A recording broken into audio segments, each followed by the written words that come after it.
যখনই অমিত শাহ যে রাজ্যে যান সেখানে বিরোধীরা এরকম কথা বলে থাকেন।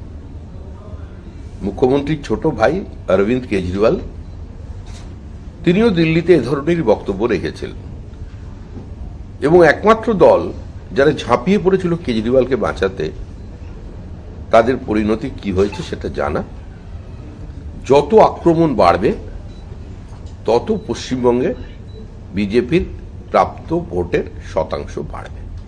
কে এই ভিডিও সামনে এনেছে? পশ্চিমবঙ্গে এই মুহূর্তে কোনো সরকার নেই, আর এটা রাজ্য পুলিশ বা রাজ্য প্রশাসন নয়।